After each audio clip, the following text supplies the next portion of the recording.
Hey there, my name is Kelly Dale with Off the Beaded Path, and this is your Must Know Monday for Monday, May the 30th. Happy Memorial Day!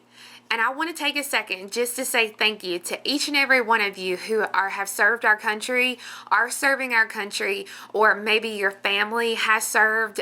So I just thank you so much for the sacrifice that you make for all of us. And it's sad that we actually only celebrate you, once or twice a year when you should be celebrated every day. So thank you so much for all that you do for our country. Today it's gonna be the last video in our Loom series of Must Know Mondays, and I'm going to start out by telling you about two different softwares that I like to use when coming up with my loom patterns and then some of my peyote stitch patterns. So let me change the camera view to my computer and we'll get started. My favorite software to use is a software called Bead Tool, Beadtool, and there are two versions. So if I click on my internet and I go to you search Bead Tool, it's going to bring it up and it's going to say beadtool.net.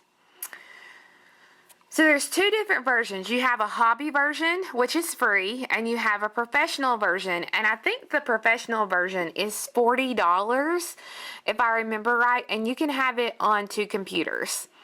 They have a really great section here called Learn, where it shows you how to get started, how to print, how to add text, all that good stuff. But I'm going to go back to the software here, and the cool thing about this software, and I'm going to try and zoom this in so that you can see pretty good here. Let's see. Alright, here we go. If you look right here, the first tab says Pattern, and it says Pattern Properties. So stitch, if right now I have it set to loom, but if I click on this button and drop it down, it's going to drop down to all the different stitches that I can do on with this software. So I'm just going to keep it clicked on loom because that's what I want to do. If you wanted to do peyote stitch, you could do that, but it's whatever you want to do. The next thing it's going to give you here is it's going to ask you how wide do you want the bracelet and how long do you want the bracelet. I'm going to drop it down and I'm going to do a design, let's say that just has 15 rows, which is going to be about 0.85 inches. Then I'm going to, the length of the bracelet, I'm going to do it 78 rows, which is 6.6 inches. The next little tab here is for your palette. The cool thing about the palette is it has a drop down box also. So you can pick whether you want to use a Delica, a size 15 Delica, a 10, an 8. Do you want to use Miyuki? Do you want to use like Toho Treasures? So whatever you want to use, you select it. And then it will pop up with your palette here.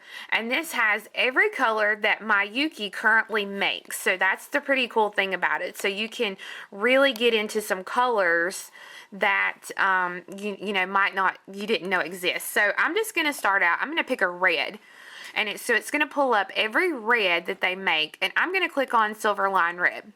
I'm just going to design a very simple bracelet here for you, just to kind of show you how it works. So the first thing I'm going to do is I'm going to bring over and show you.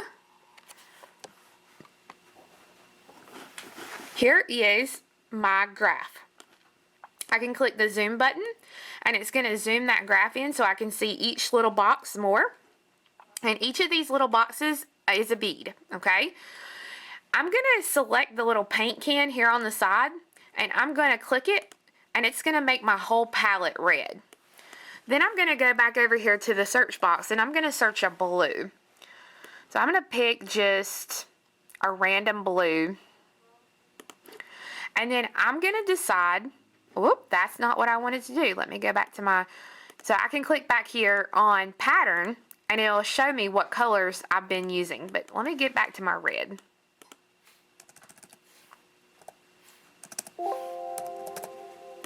Okay, drop it back over here. Okay, now I'm going to pick up my little pencil, and I'm going to type in the blue again. I'm going to search my blue.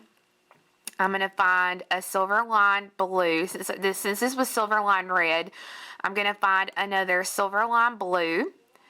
And then you can just kind of start clicking and adding the blue where you want the blue to be. So let's say I'm going to do it in a row of 3. Okay, then I'm going to search for white.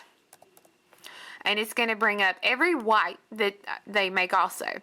So I'm going to come over 1, 2, 3, and then I'm just going to start plopping in those beads where I want them. And you can design this however you want it to be. If you make a mistake, you can just click back off and then click on your pattern and find your color. So this is a very cool software to use when you are trying to just playing and wanting to come up with something. The only thing that's not great about this software is if I pick up a picture, let's say, let me start a new one here. If I pick a picture that I want to do a bracelet of, let me zoom out here. Let's say I want just Grayson to be in this bracelet. I can take and put him where I want him, and I can click transfer. Now what this is going to do, it's going to pop up and it's going to tell me that using the size 11 seed beads, this number right here is in green. If I bring it down here, it kind of grays out, and that tells me that I could not do this in 3 colors. You have to bump it up and keep bumping up until it turns green, and that's when you know that you're going to have the palette is going to look okay. So this tells me I'm going to have 26 different colors of size 11 seed beads to do this. So I'm just going to go ahead and click begin. And when I pull this away, you can see that from far away it would look okay, but up close this does not look good. Any picture you have in this program that is very detailed is not going to show up good. You would want to use for something like this, you would want to use a software that is called Bead Creator. There's 2 different versions, or there's a couple of different versions of this one also. This is the Bead Creator Pro. And pretty much you start out the same way.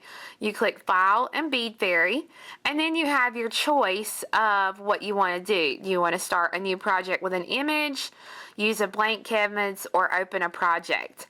I'm not going to do anything with this one because I'm not really great at this software. But honestly, it's because I just got it put back on this computer and I haven't had a lot of time to play with it. The really good thing about the software though is that it's a lot like the other software in where you can pick your palette, or you can pick what you want, whether you want it loom, peyote, herringbone, so there's a lot of things that you can pick. And then as you go through, you can pick your palette. So that's the really cool thing about this too.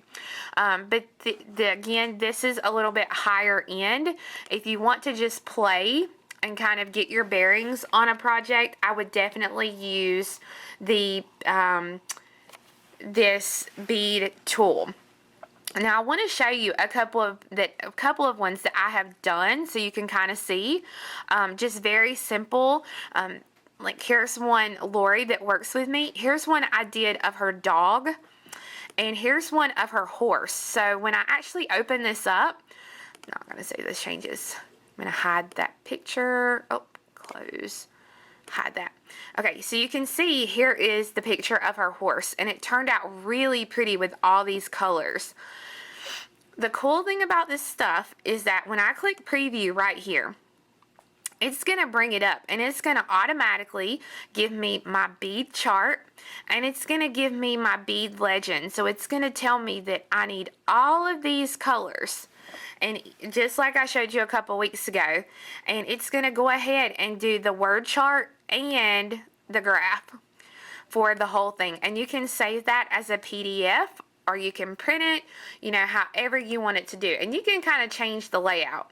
But so you can see there's a lot of things that you can do with the software. Here's a Clemson paw that I did.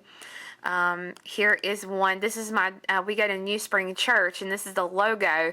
So this is actually a pen cover that you can do on an ink pen. There's a beach scene that I did. Here's the anchor bracelet that I totally screwed up a couple weeks ago. There's a 4-leaf clover. So you can see there's a lot of fun things that you can design in this software.